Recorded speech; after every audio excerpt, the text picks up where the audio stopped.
Hi, this is Yoon. On this channel, I share the real side of life and freedom, blending the aesthetics of driving with the philosophy of living, based on my 15 years alongside the RX-7. Today's topic is a fun one: the decisive difference in the way lucky and unlucky people speak. When people think about why someone is lucky or unlucky, they often assume it's all about talent, environment, or family background. But in reality, the biggest difference is much simpler and much closer to home. It all comes down to this: which tense you speak in. People who speak in the future tense tend to become luckier. People who speak in the past tense tend to become more unlucky. At first, you might think, really? Just that? But if you start observing people around you, you'll be surprised at how true this is. Take lucky people, for example. They talk about what they're going to do next with genuine excitement in their eyes. I'm planning to open a new shop. Next year, I'm going to travel around the world.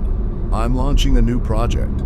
Listening to them, you can't help but feel excited yourself. Their energy is fully aimed at the future, and that energy is contagious.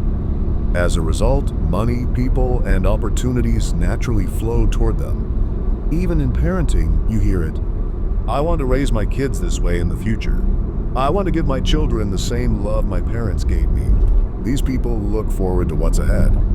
There are roughly 3 levels of speaking about the future. Level 1, a pleasant, light future. Things like, I'd like to take a trip next year, or it'd be nice to get that certification. Level 2, an exciting, energizing future. I'm going to spend a month traveling across Europe.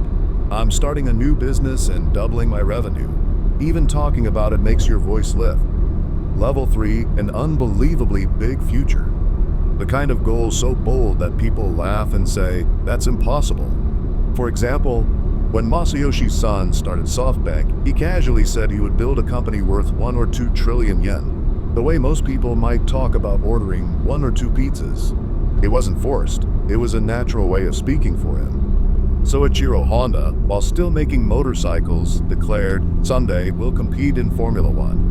They both spoke about grand futures long before they had the means to achieve them. And here's the key point. It's not that they spoke about the future because they were lucky.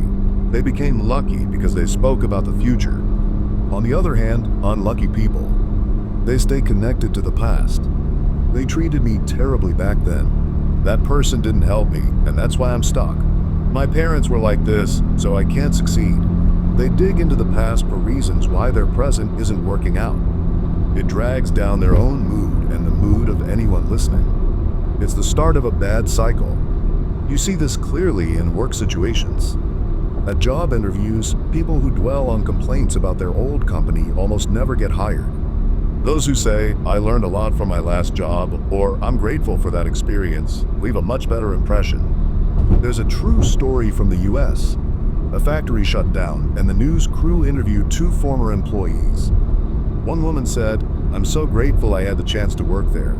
Job offers poured in from other companies. Another man used the interview to complain about management. No one called him. That's real-world proof that the tense you speak in changes your luck. Even neuroscience backs this up. Your brain can only process one main focus at a time.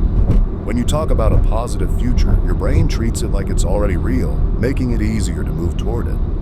The same is true emotionally. Speak in the future tense and your energy rises. Speak in the past tense and your energy drops.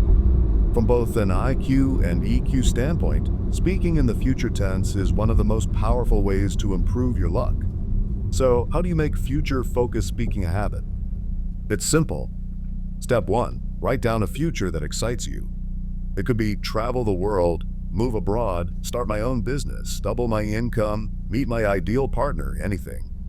Step 2. If you can't think of a specific goal yet, even simple phrases like things are going to get better or my best days are ahead will work. The key is to keep your attention aimed at the future. Do that and your mood will lighten, and so will your luck. I feel this even in maintaining my RX-7. When I say I'm going to keep driving this car for years to come, or we're going to see places together we haven't yet imagined, opportunities and connections to help me maintain it just appear. But if I dwell on that time it broke down or that repair was so expensive, somehow more problems seem to show up. Cars and life, they both respond to where your focus goes. So here's the takeaway. Your luck isn't decided mainly by talent or environment. It's decided by which tense you speak in. Speak in the future tense, and you pull luck from ahead of you. Speak in the past tense, and you drag bad luck from behind you. That's why I want you to start speaking about the future consciously starting today. It's the first step to changing your luck. If this makes sense to you, try it out, even just a little. Do it in conversation with friends, in your social media posts, or even in your own thoughts. Shift where your words point, and the flow of your life will start to shift too. And one day, you'll look back and realize the flow of your luck has completely changed.